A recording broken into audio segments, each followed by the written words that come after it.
السلام علیکم اسٹوڈنٹس، ہم مطالعہ پاکستان کا فرسٹ چیپٹر کر رہے ہیں۔ آج ہم اپنے ٹاپک کو مکمل کریں گے۔ اسٹوڈنٹس پیج نمبر 5 پر دیکھیں، کل ہم نے یہ ٹاپک سٹارٹ کیا تھا برصغیر کے مسلمانوں کے معاشرتی اور ثقافتی حالات۔ کل ہم نے یہ ٹاپک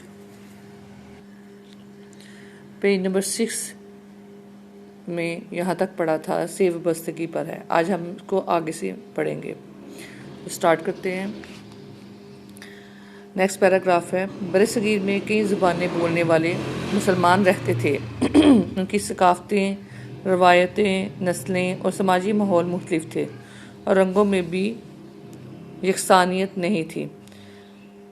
برصغیر میں کئی زبانیں بولنے والے مسلمان رہتے تھے، جیسا کہ ابھی بھی آپ جانتے ہیں کہ ہمارے ملک پاکستان میں اکثریت مسلمانوں کی ہے، لیکن زبانیں بولنے ہم مختلف بولتے ہیں۔ جیسے پنجاب کے رہنے والے پنجابی، سندھی سندھ کے رہنے والے سندھی، بلوچستان کے بلوچی اور خیبر پختونخوا کے پشتو بولتے ہیں۔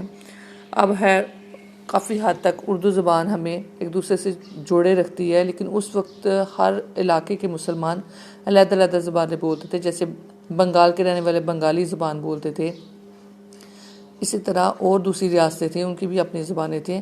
ان کے حوالے سے بتایا جا رہا ہے کہ مختلف علاقوں کے رہنے والے مسلمان مختلف زبانیں بولتے تھے، اور ان کی جو روایتیں تھیں اور ان کے جو سماجی ماحول تھا، معاشرے کے رہن کا سہن کا جو ماحول تھا، رنگوں میں بھی فرق پایا جاتا تھا، فرق تھا۔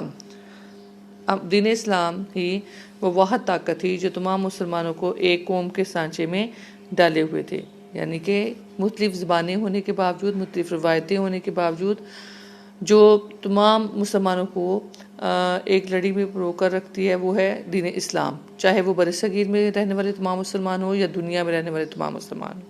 یہاں پر بھی وہی بات کی جا رہی ہے کہ تمام مسلمان جو ہیں وہ ایک قوم میں، اسی صورت میں ہم ایک دوسرے کو محسوس کرتے ہیں جب ہم دین اسلام کے ساتھ جڑے رہتے ہیں۔ اسلام کی روح سے مسلمان کا بھائی ہے، اور مسلمان ہمیشہ اپنی پہچان اپنے مذہب کے حوالے سے کراتے تھے۔ علامہ اقبال نے مذہبی بنیادوں پر زور دیا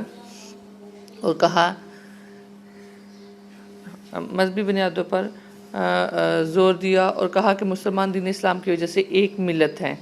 ملت کا مطلب بھی قوم ہے، یعنی علامہ اقبال نے بھی یہ کہا کہ دین اسلام کی وجہ سے بھی، مذہب اسلام کی وجہ سے تمام مسلمان جو ہیں وہ ایک دوسرے کے بھائی بھائی ہیں اور ایک قوم ہے، اور ان کی قوت کا انحصار اسلام پر ہے، یعنی متحد ہونے کے جو اصل میں جو راز ہے وہ دین اسلام ہے۔ انہوں نے مسلم ملت کی اساس کے حوالے سے حقیقی تصور اپنے اشعار میں یوں پیش کیا۔ ویسے تو علامہ اقبال نے بہت زیادہ اس معاملے میں بہت زیادہ اشعار بیان کیے ہیں، لیکن کتاب میں انہوں نے یہ خاص طور پر 2 اشعار کا انتخاب کیا ہے۔ پہلا ہے، اپنی ملت پہ قیاس اقوام مغرب سے نہ کر، خاص ہے ترکیب میں قومی رسول ہاشمی، ان کی جمعیت کا ہے ملک نسب پر انحصار، قوت مذہب سے مستحکم ہے جمعیت تیری۔ نیکسٹ ہم پڑھتے ہیں، کانگریس اور انگریز حکومت کی مشترکہ قوت قائد اعظم اور آل انڈیا مسلم لیگ کے مضبوط ارادوں کی راہ میں رکاوٹ پیدا کر رہی تھی۔ یعنی کہ کانگریس جماعت اور انگریز حکومت، حالانکہ کانگریس جماعت اس وقت کی جو کانگریس جماعت تھی جو 1885 میں قائم کی گئی، وہ بھی انگریزوں نے ہی قائم کی تھی۔ تو انگریزوں کی اس وقت کی بنائی ہوئی کانگریس اور اس وقت کی موجودہ حکومت تھی، وہ دونوں مل کر قائد اعظم اور آل انڈیا مسلم لیگ کے جو مضبوط ارادے تھے، یعنی کہ اپنا ملک حاصل کرنا علیحدہ سے جہاں مسلمان رہ سکے اسلام کے اصولوں کے مطابق، اس کی راہ میں رکاوٹیں پیدا کر رہے تھے۔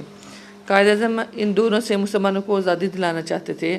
ہندوؤں کی عددی برتری عددی عدد سے ہے، یعنی کہ جو کاؤنٹنگ ہوتی ہے، اس سے مراد یہ ہے کہ اکثریت میں تھے ہندو، یعنی تعداد میں زیادہ تھے، تو جو ہندوؤں کی تعداد میں جو برتری تھی اور انگریز حکومت کی بے پناہ طاقت مسلمانوں کو پاکستان بنانے سے نہ روک سکے۔ اس کی وجہ اسلام سے مسلمانوں کا وابستہ ہونا تھا۔ قائد اعظم اسلام کی سربلندی اور مسلمانوں کے تحفظ کے لیے مسلسل کوشاں رہے، اور مخالفتوں کے پہاڑ بھی ان کا راستہ نہ روک سکے۔ مسلم قوم نے اپنے عظیم قائد کی سربراہی میں اپنے آپ کو ایک مضبوط اور بھرپور قوم ثابت کیا اور ملی اتحاد کے ذریعے مسلمانوں کے جداگانہ قومیت کے تصور کو کامیاب بنایا۔ یہ تصور نظریہ پاکستان کہلایا۔ اسٹوڈنٹس، یہ آج کا آپ کا سبق ہے، اس کو آپ نے اچھی طرح سے یاد کرنا ہے۔ اللہ حافظ۔